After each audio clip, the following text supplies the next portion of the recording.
buenos días, hermanos.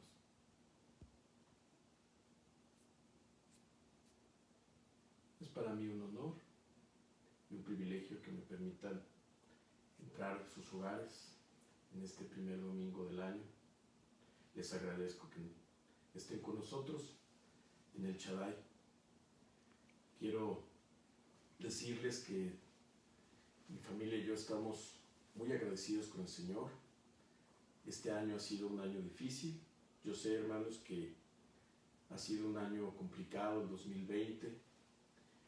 Esperemos que el 2021 sea diferente, sea lleno de bendiciones, lleno de otras actividades diferentes a las que estuvimos en el 2020, pero sin menospreciar, hermanos, lo que hemos vivido en los últimos meses, este confinamiento, esta pandemia y pruebas difíciles y duras quizás, pero hemos visto la mano del Señor que no se aparta de nosotros, su mano poderosa, firme, que nos sostiene con su diestra de poder. Todos, hermanos, hemos sentido durante estos meses el poder del Señor, su mano sosteniéndonos, sacándonos adelante, diciéndonos a cada momento que Él está con nosotros. Así que damos gracias a Dios por este primer domingo del año 2021, sabiendo que el Señor está con nosotros, que no nos dejará ni nos desamparará y que nunca se apartará de nosotros.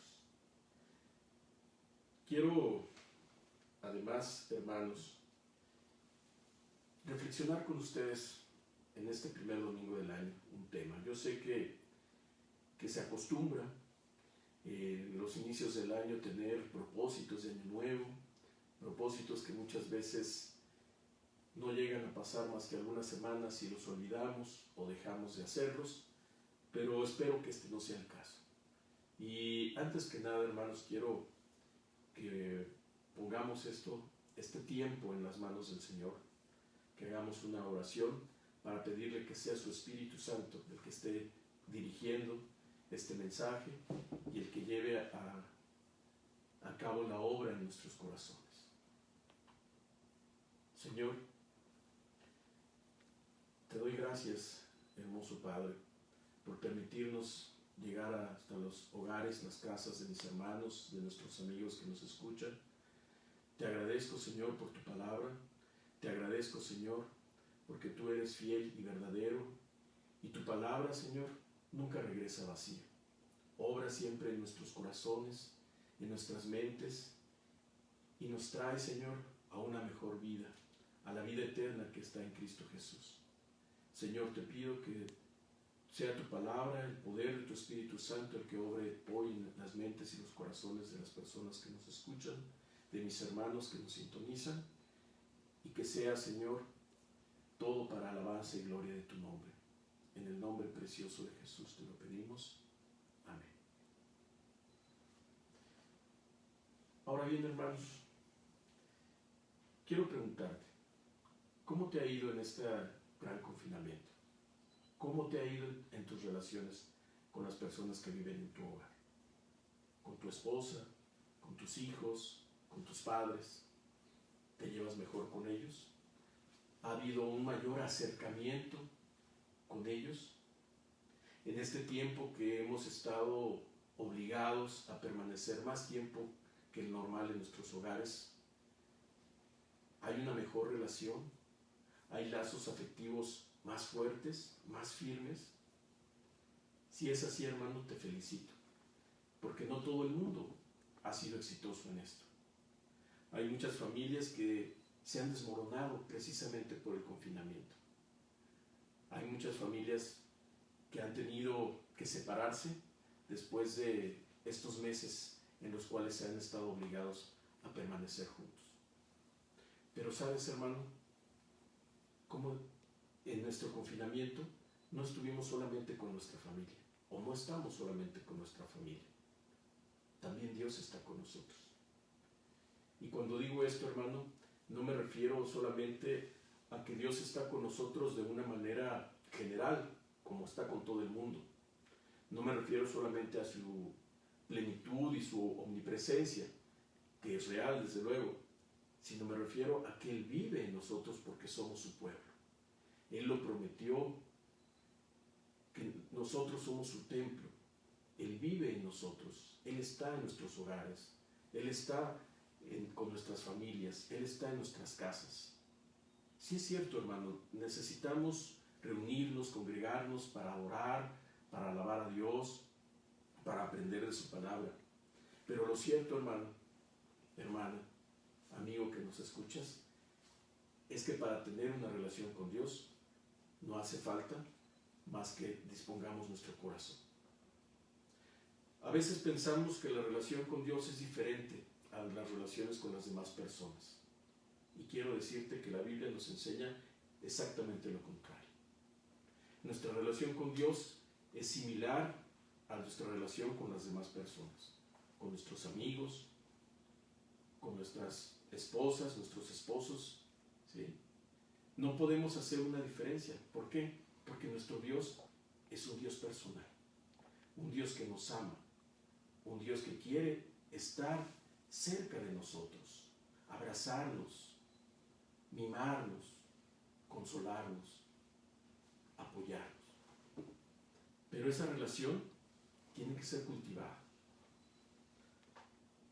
Así como en el tiempo de Daniel. No vamos a entrar al libro de Daniel en este momento, pero tú conoces esas historias. Tú puedes leerlas en la semana y vas a darte cuenta que Daniel y sus amigos fueron trasladados a Babilonia, a una tierra extraña, por un rey tremendo, muy violento. Les quitaron sus nombres, les cambiaron de nombre, es decir, querían cambiarle su identidad. No tenían un templo donde adorar, no tenían un templo donde hacer holocausto a Dios, no tenían donde reunirse como judíos para alabar a Dios, pero eso no impidió que ellos tuvieran una relación personal con Dios. Eso no impidió que ellos tuvieran una relación tan cercana a Dios a tal punto que eran capaces de dar su vida por ese Dios. Durante toda su vida, hermanos, Daniel y sus amigos estuvieron en Babilonia. La palabra no nos dice que pudieron salir de ahí, seguramente murieron también en Babilonia, pero no por ello dejaron de ser hijos de Dios y tener esa relación con Dios. A pesar de las circunstancias adversas, a pesar de los conflictos, a pesar de la oposición, muchas veces de los reyes que existían en Babilonia y en Persia, ellos se mantuvieron firmes. ¿Y sabes por qué, hermano? Porque diariamente cultivaban esa relación con su Señor. Tenemos mucho que aprender de ellos. Yo sé que deseamos regresar a nuestra casa, a la casa del Señor, congregarnos juntos, cantar al Señor, y eso está bien. Pero no podemos desperdiciar este tiempo, hermanos. Tenemos que cultivar nuestra relación con Dios.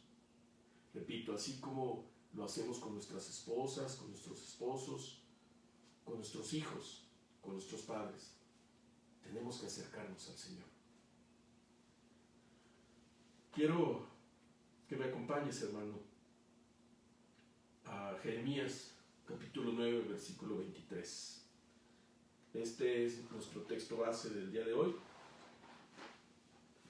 Jeremías 9, 23 y 24 dice así: así dijo Jehová, no se alabe el sabio en su sabiduría, ni en su valentía se alabe el valiente, ni el rico se alabe en sus riquezas, mas alábese en esto el que se hubiere de alabar, en entenderme y conocerme, que yo soy Jehová, que hago misericordia, juicio y justicia en la tierra, porque estas cosas quiero, dice Jehová. No se alabe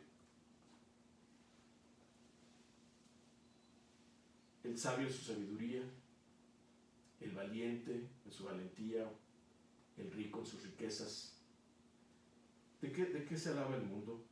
¿De qué nos alabamos los seres humanos? En nuestras conversaciones, en nuestro diario vivir, ¿en qué nos gloriamos? ¿De qué nos jactamos? Pues quizás de ser inteligentes, buenos para los negocios, en que tenemos logros deportivos, en que logramos subir a la cima más alta de alguna montaña, en que tuvimos un título universitario, en que tenemos una posición de poder, algún trabajo renombrado, en las riquezas, en las posesiones, en muchas cosas nos jactamos los seres humanos. Pero dice la palabra, lo acabamos de leer, que esa jactancia es vana. Hay cosas de las cuales no nos deberíamos jactar, y estas son de esas cosas. Y dice la palabra que es al menos por dos razones que no debemos jactarnos de todo esto. Uno, porque como lo comenté, son cosas vanas, es decir, cosas temporales, cosas que ahorita están y después ya no, cosas que no duran, que no son permanentes. A eso se refiere la palabra cuando habla de vanidad. Es como el humo, como el vapor, que simplemente pasa. Así, de esa manera, es la riqueza, es la fama, es la misma sabiduría. Son cosas que pasan, que no tendrán ninguna trascendencia. Pero otra razón, hermanos, es porque muchas de esas cosas, o todas esas cosas, son dones de Dios. Dios es el que da la sabiduría, Dios es el que da el poder, Dios es el que da la autoridad, Dios es el que da la riqueza, de manera que no son nuestros méritos, hermanos. Eso es muy importante que siempre lo tengamos en cuenta. Dice la palabra que cuando tu casa prospere, cuando te sientas satisfecho con tu trabajo, dale gracias a Dios, porque Él es el que te dio la fuerza para hacerlo.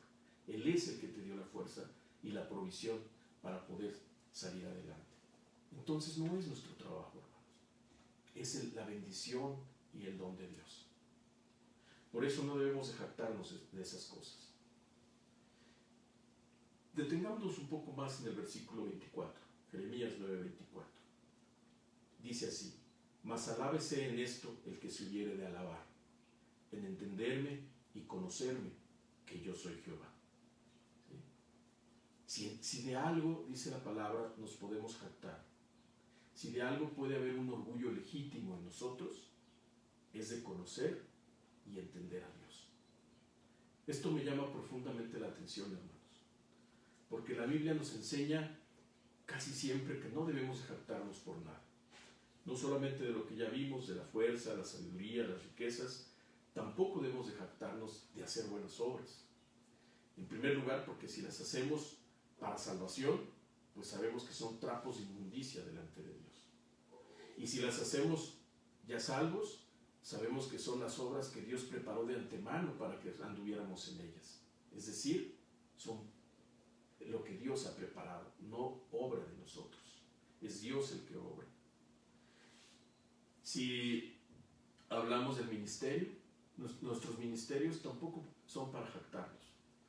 El ministerio es simple y sencillamente la elección de Dios por su gracia, por su misericordia. Él nos pide que sirvamos en algo. Él nos eligió para servirlo en algo, pero por su pura gracia, no porque nosotros tengamos un don especial, no porque nosotros tengamos algo que ofrecerle a Dios que no puedan tener los demás.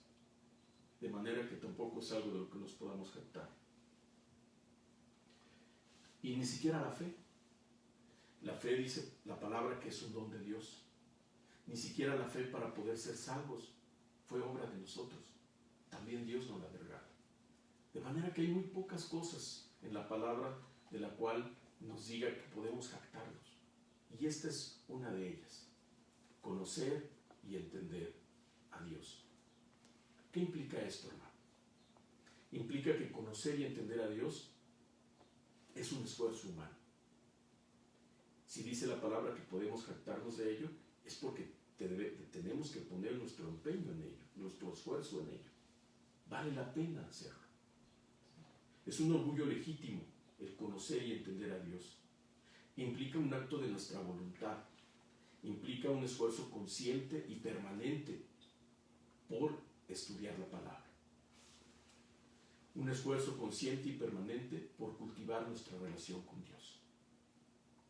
Yo sé, hermano, que quizás me digas que tú lees la palabra en tu momento de culto, de alabanza a Dios, de adoración a Dios, y está bien. Yo no te cuestiono eso, al contrario, quiero animarte a que lo sigas haciendo. Pero quiero animarte a que subamos ese nivel en el cual estamos buscando a Dios. Déjame ponerlo de esta manera, hermano.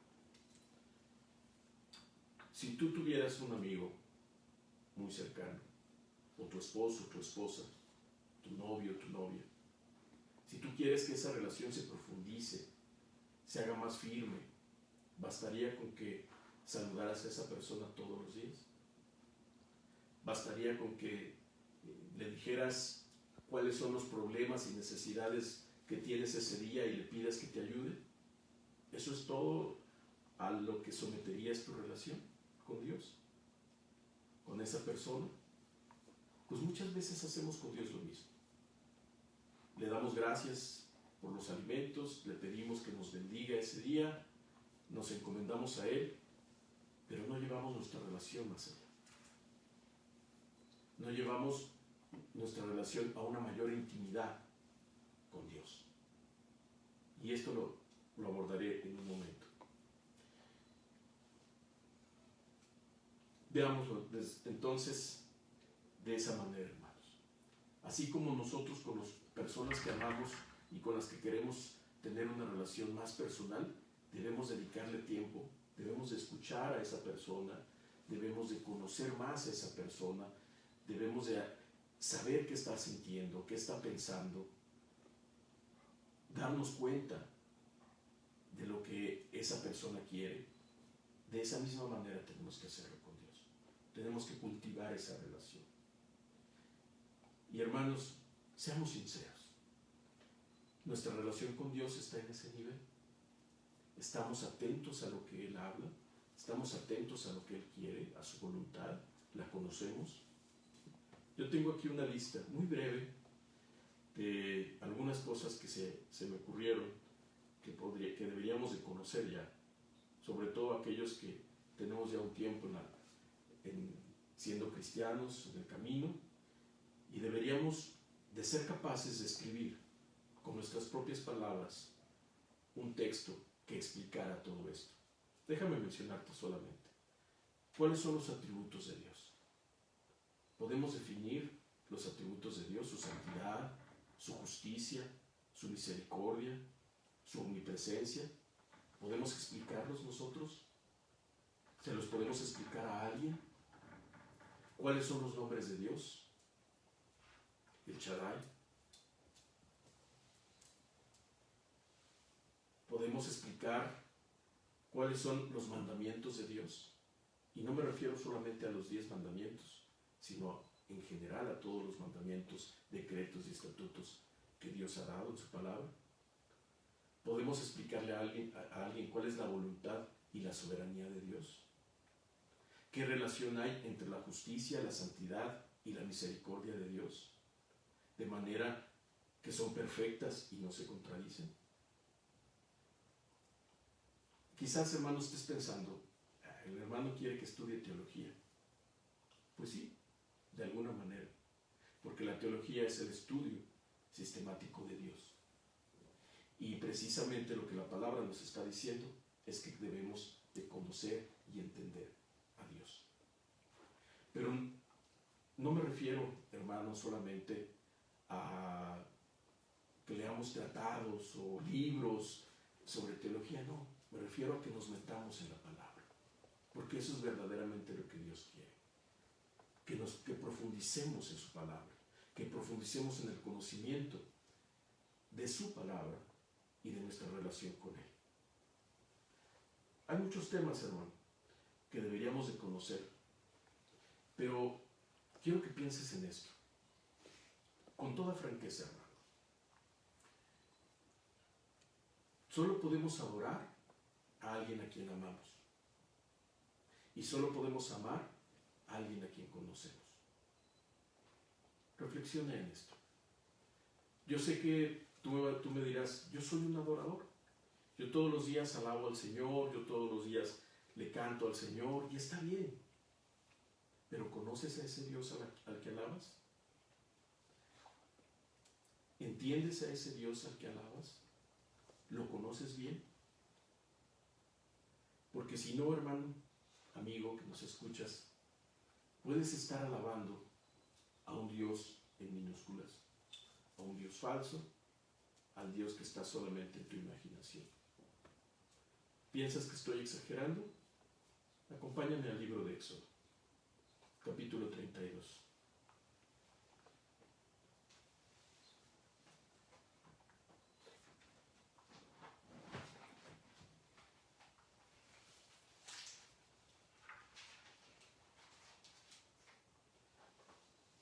Éxodo capítulo 32, versículo 1, dice así: Viendo el pueblo que Moisés tardaba en descender del monte, se acercaron entonces a Aarón y le dijeron: Levántate, haznos dioses que vayan delante de nosotros, porque a este Moisés, el varón que nos sacó de la tierra de Egipto, no sabemos qué le haya acontecido. Y Aarón les dijo: Apartad los zarcillos de oro que están en las orejas de vuestras mujeres, de vuestros hijos y de vuestras hijas, y traédmelos. Entonces todo el pueblo apartó los zarcillos de oro que tenía en sus orejas y los trajeron a Aarón. Y él los tomó de las manos de ellos y le dio forma con buril e hizo de ello un becerro de fundición. Entonces dijeron: Israel, estos son tus dioses que te sacaron de la tierra de Egipto. Y viendo esto, Aarón edificó un altar delante del becerro, y pregonó a Aarón y dijo: Mañana será fiesta para Jehová.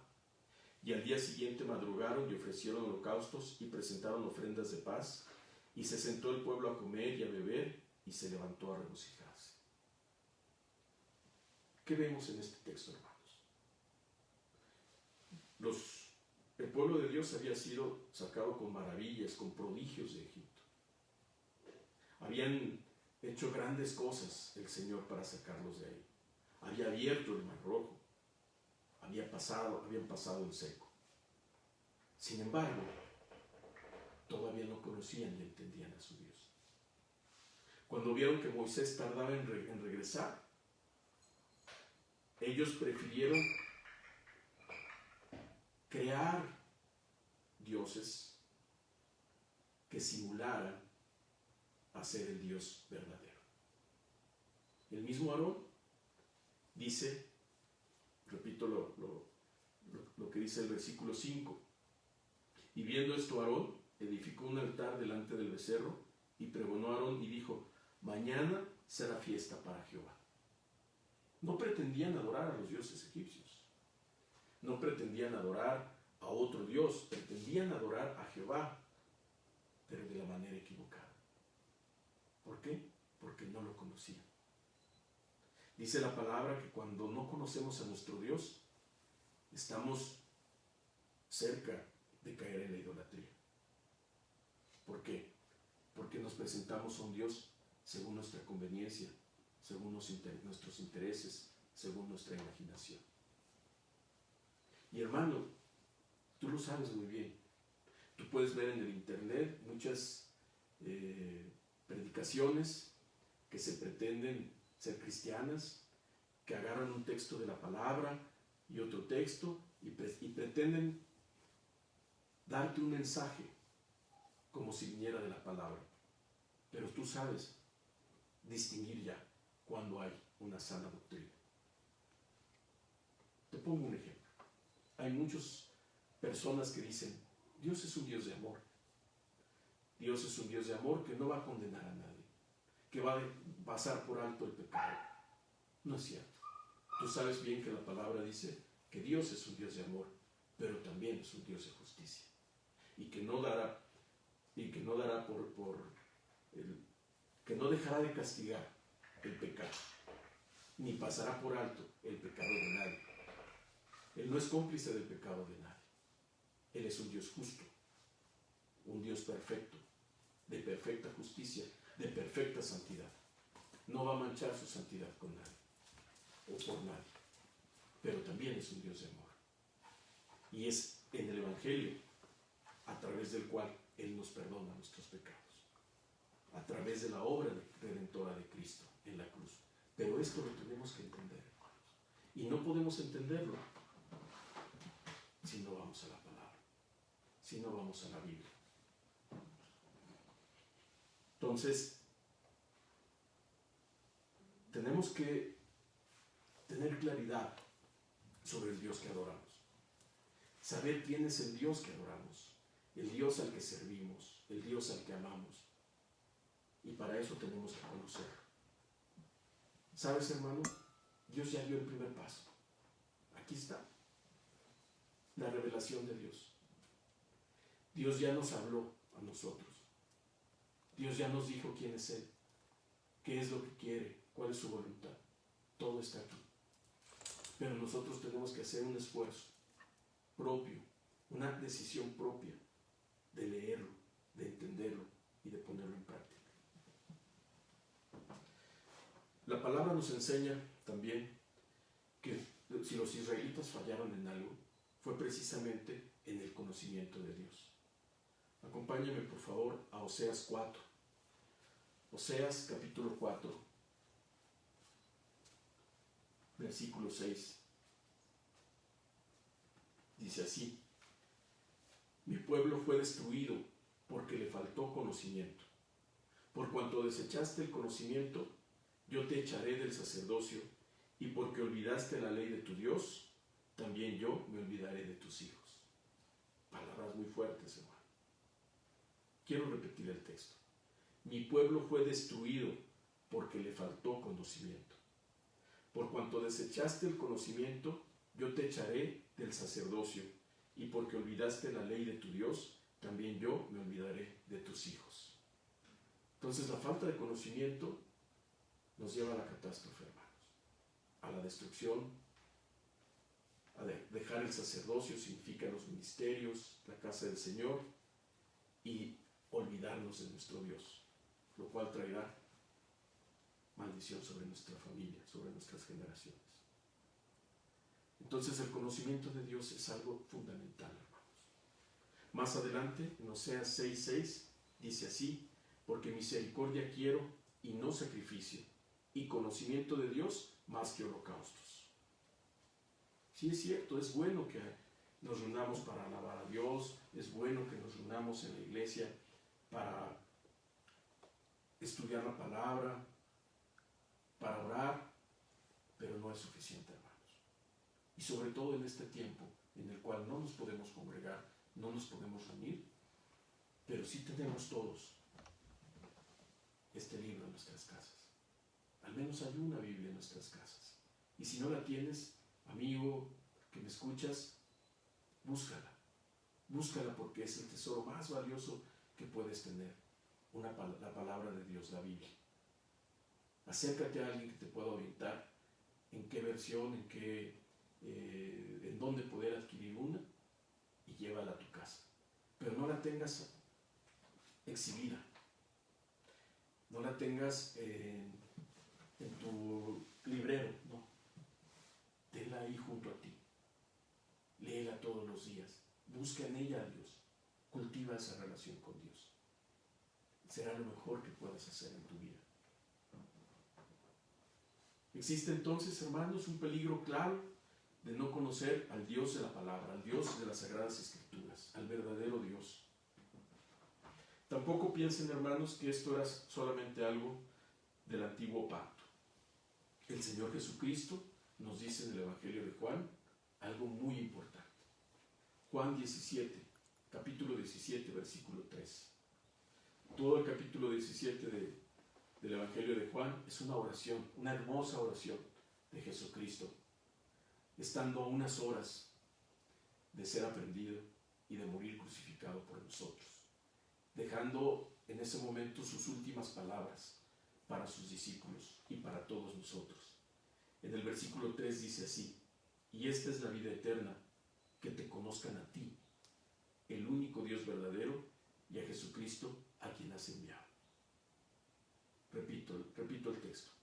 Y esta es la vida eterna, que te conozcan a ti, el único Dios verdadero, y a Jesucristo, a quien has enviado. Esta es la vida eterna, hermanos, conocer a Dios. ¿Sabes, hermano? Nuestra vida eterna comenzó cuando recibimos a Cristo como nuestro suficiente Salvador, único y suficiente Salvador. Cuando nos acercamos en arrepentimiento y fe a la cruz y le pedimos a Cristo que nos perdonara todos nuestros pecados y que intercediera por nosotros. Y Él nos tomó, nos arropó y nos acercó limpios a nuestro Padre Celestial. Ahí comenzó nuestra vida eterna. Pero esa vida eterna tiene un significado, tiene un porqué. Y es este: que conozcamos a Dios. Un día vamos a estar delante de nuestro Padre Celestial, en la eternidad. Y pasarán siglos, hermanos, y no terminaremos de conocer a Dios. Porque Dios es infinito. Porque su magnificencia, su inteligencia, su poder, su majestad son infinitas. Nunca terminaremos de conocer a Dios. Viviremos una eternidad con Él y no terminaremos de conocer a ese enorme Dios que es nuestro Padre. Esto es hermoso, hermanos. Esta es la bendición más grande que puede existir. Es Él mismo. Es Él la bendición. Yo creo que comenzar ahora a conocer a Dios, a buscar a Dios, a cultivar esta relación con Él todos los días, a tu propia manera, en tu propio ritmo, pero todos los días, siendo constantes, permanentemente, debe ser algo que nos propongamos de ahora en adelante. Repito, no solo como un propósito de año nuevo que en unas semanas se nos va a olvidar, sino como un propósito de vida, con una voluntad perseverante en cumplirla, en hacerla. ¿Cómo debemos entonces de conocer a Dios? Pues, repito, debemos de leer su palabra, leerla, y déjame decirlo, hermanos, claramente. No es leerla nada más, de leer un versículo, dos, quizás un capítulo diario. No. Es leerla queriendo devorar la Escritura. Es leerla con deleite. Es leerla no cuando quiero dormirme y entonces agarro la Biblia para ver si concilio el sueño. No, hermano. Es porque aquí está tu vida. Aquí está tu relación con el Señor. Déjame leer dos textos que nos pueden ilustrar cómo debemos de leer la palabra. Hay más, por supuesto, pero creo que esto nos servirá para iniciar con este estudio. Josué, capítulo 1, versículo 8. Está el Señor hablándole a Josué.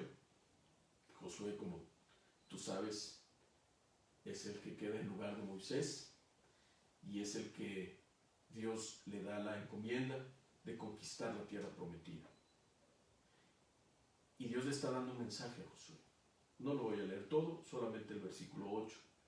El Señor le dice: nunca se aparte de tu boca este libro de la ley, sino que de día y de noche meditarás en él, para que guardes y hagas conforme a todo lo que en él está escrito, porque entonces harás prosperar tu camino y todo te saldrá bien. En este texto, Dios le está diciendo a Josué, y oigan aquí la clave, que no se aparte el libro de su boca.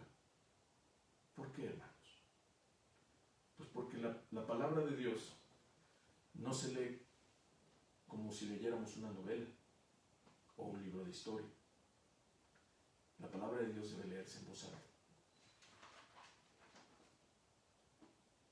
Debemos de leer en voz alta de manera que podamos escuchar, podamos hablar, podamos escuchar la palabra de Dios con nuestra boca. La palabra de Dios debe de pronunciarse por nuestra boca y debemos escucharla con nuestros oídos para que nuestra fe crezca.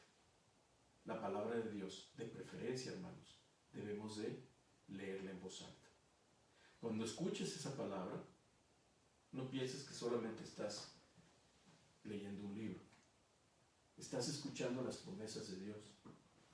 Estás escuchando los hechos gloriosos de Dios. Estás escuchando a tu Padre hablar. Sí, es tu voz la que estás escuchando, pero el texto, el espíritu de la palabra, es Dios, es el Espíritu Santo. De manera que cuando tú lees la palabra en voz alta, pronuncias la palabra de Dios y escuchas la palabra de Dios. Y entonces tu fe empezará a crecer, hermano. Repito, no leas la Biblia como se lee un libro de historia o una novela. Léela de preferencia en voz alta. Otro texto importante para saber cómo debemos de acercarnos a la palabra está en Deuteronomio 17, capítulo 17, versículo 18 al 20. En este caso, el Señor está en su ley dando los mandamientos que deben de seguir el pueblo judío, y estos textos están dedicados a los reyes, al que fuera a ser el monarca de Israel. Versículo 18 dice: y cuando se siente sobre el trono de su reino, entonces escribirá para sí en un libro una copia de esta ley, del original que está al cuidado de los sacerdotes levitas, y lo tendrá consigo y leerá en él todos los días de su vida, para que aprenda a temer a Jehová su Dios, para guardar todas las palabras de esta ley y estos estatutos, para ponerlos por obra, para que no se eleve su corazón sobre sus hermanos, ni se aparte del mandamiento a diestra ni a siniestra, a fin de que prolongue sus días en su reino, él y sus hijos en medio de Israel.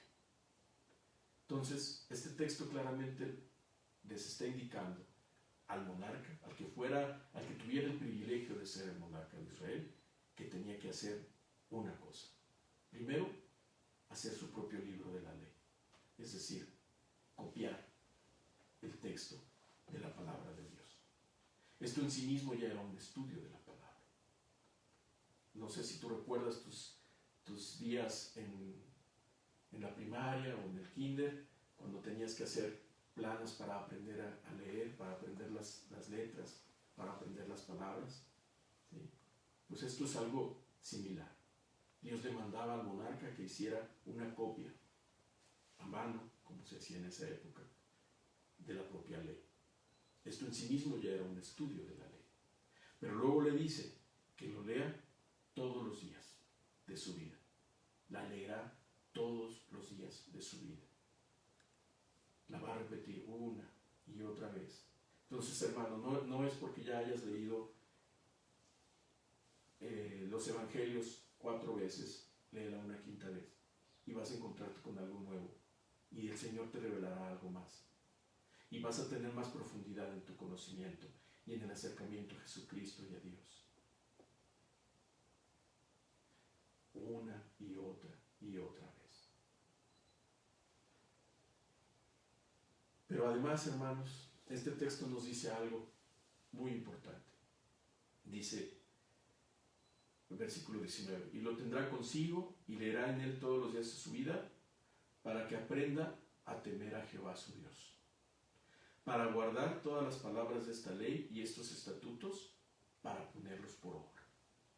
Y aquí viene la otra parte, hermanos, de nuestra relación con Dios.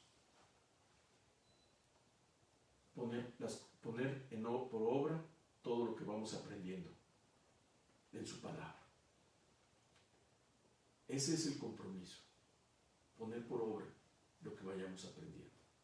Dios se revela a nosotros en la palabra, pero Dios quiere también que nosotros entendamos y comprendamos en la palabra poniéndola por obra. Y esto, hermanos, está claramente en la palabra conocer. Cuando ustedes ven en la Biblia el verbo conocer, no se refiere a un conocimiento teórico. no se refiere a un conocimiento intelectual. Déjenme ilustrarlo con dos textos muy claros acerca del significado de la palabra conocer en la Biblia. Génesis 4:1. Dice Génesis 4, versículo 1: conoció Adán a su mujer, Eva, la cual concibió y dio a luz a Caín, y dijo, por voluntad de Jehová he adquirido varón. Repito, conoció Adán a su mujer, Eva, la cual concibió. Es decir, el verbo conocer implica intimidad. Cuando Adán y Eva se conocieron, procrearon hijos. Ese es el nivel de conocimiento, o ese es el significado que tiene la palabra conocer en la Biblia. En el Nuevo Testamento también se encuentra. Mateo capítulo 1, versículo 24 y 25. Y despertando José del sueño, hizo como el ángel del Señor le había mandado y recibió a su mujer, pero no la conoció hasta que dio a luz a su hijo primogénito y le puso por nombre Jesús. Aquí vemos claramente cómo la palabra nos vuelve a decir que conocer implica intimidad. En este caso, José no conoció a María hasta que Jesucristo había nacido. Es decir, no había intimidad entre ellos hasta que Jesús ya había nacido. Entonces, conocer no implica solamente que yo me sepa la Biblia y pueda contestar un examen en una universidad, no. No es un estudio académico a lo que nos estamos refiriendo, hermanos. Es un estudio vivencial. Es una experiencia con el Señor. Es asumir que cuando leemos este libro, Dios es quien nos está hablando, y Dios es quien nos está mandando, y Dios es quien nos está corrigiendo, y Dios es el que nos está exhortando. Y por lo tanto debemos actuar en consecuencia. No es una simple lectura, ni siquiera para motivarnos a ser mejores, no. Es para que cambiemos nuestra vida desde nuestro corazón. Y la palabra de Dios tiene ese poder. Necesitamos entonces que tengamos ese conocimiento íntimo, entrañable, esencial de Dios. Y para ello debemos dedicarle tiempo, hermano. Yo sé que a lo mejor me vas a decir, no hay tiempo. Ese es el problema. No hay tiempo, tenemos otras cosas que hacer, pero busca tus prioridades, hermano. ¿Qué es lo más importante? ¿Cuál es la relación más importante que debes de tener? ¿Dónde está tu corazón? Hay una ilustración que a mí me gusta mucho. Dice, un médico podrá conocer la anatomía del cuerpo, la fisiología, un psicólogo podrá saber del comportamiento de la mente humana, pero ni un médico ni un psicólogo me conocerá mejor que mi esposa.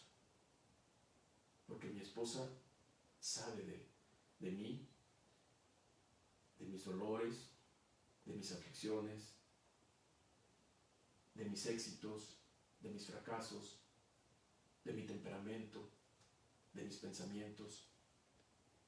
Y sí, quizás el médico sabrá más de fisiología y de anatomía que mi esposa, pero mi esposa me conoce mejor. Ese es el conocimiento que debemos de tener de Dios.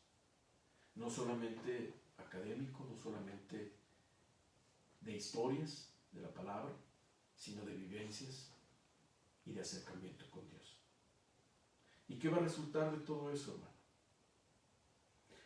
Además del orgullo legítimo que menciona la palabra, el orgullo legítimo de conocer y entender a Dios, habrá bendición, hermano. Habrá bendición como la que la palabra menciona en Oseas capítulo 6, versículo 3. Dice así, y conoceremos y proseguiremos en conocer a Jehová, como el alba está dispuesta a su salida, y vendrá a nosotros como la lluvia tardía y temprana a la tierra. Dios va a responder, hermanos. Repito el texto. Y conoceremos y proseguiremos en conocer a Jehová, como el alba está dispuesta a su salida, y vendrá a nosotros como la lluvia tardía y temprana a la tierra. Lluvia de bendición, lluvia de la presencia de Dios, lluvia que vivifica, lluvia que da vida a los huesos secos. La palabra de Dios les dio vida. Igual va a ser con nosotros, hermanos. Si nos acercamos a Dios a través de su palabra, a través de la oración, Él va a responder con una lluvia de su presencia, una lluvia de bendición, una lluvia de amor, de misericordia, de gracia para nosotros y para nuestras familias. Dios vendrá, Dios vendrá. Pero sobre todo, hermanos, y prácticamente ya estoy concluyendo, el conocer y entender a Dios nos va a llevar a tener más confianza en Él. Más confianza en Él. Ustedes pueden ver el Salmo 139. No lo voy a leer por cuestión de tiempo. En este Salmo David hace un estudio teológico, si podemos llamarlo así, de la omnipresencia y la omnisciencia de Dios. Vean el punto, hermanos. Un estudio teológico en un salmo, en un himno de alabanza, porque no están desconectadas. La teología nos debe llevar a la verdadera adoración. La verdadera teología nos debe llevar a la verdadera adoración. En este salmo, el Salmo 139, David está hablando acerca de la omnipresencia de Dios, de la omnisciencia de Dios. Es un salmo hermoso, pero yo nada más quiero resaltar el versículo 6. En el versículo 6 dice David: tal conocimiento es demasiado maravilloso para mí, alto es, no lo puedo comprender. ¿Qué significa esto, hermanos? Que cuando estudiemos a Dios, cuando busquemos conocer más a Dios, habrá muchas cosas que no podamos entender, porque Dios sobrepasa todo entendimiento. Habrá muchas cosas que no podamos llegar a comprender de Él, o llegar a entender de Él. Pero esto no nos debe desanimar, al contrario. Como a David, podemos decirle así. En el versículo 14 de ese salmo, dice: te alabaré, porque formidables, maravillosas son tus obras. Estoy maravillado, y mi alma lo sabe muy bien. Y el versículo 17 dice: cuán preciosos me son, oh Dios, tus pensamientos, cuán grande es la suma de ellos. Si los enumeros se multiplican más que la arena, despierto y aún estoy contigo. Es decir, el conocimiento de Dios nos lleva a maravillarnos de la grandeza del Señor, a confiar en Él, aunque no podamos entender muchas veces lo que está pasando a nuestro alrededor. Como ahora, hermanos.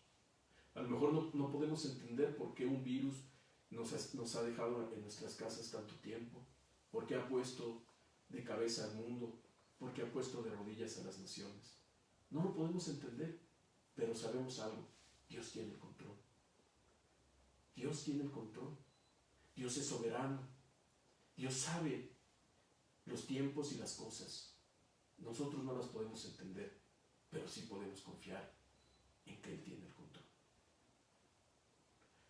El conocimiento de Dios, entonces, hermanos, es lo que yo quiero invitarlos en este día. Reitero lo que les comenté hace un momento. No podemos adorar a quien no amamos, y no podemos amar a quien no conocemos.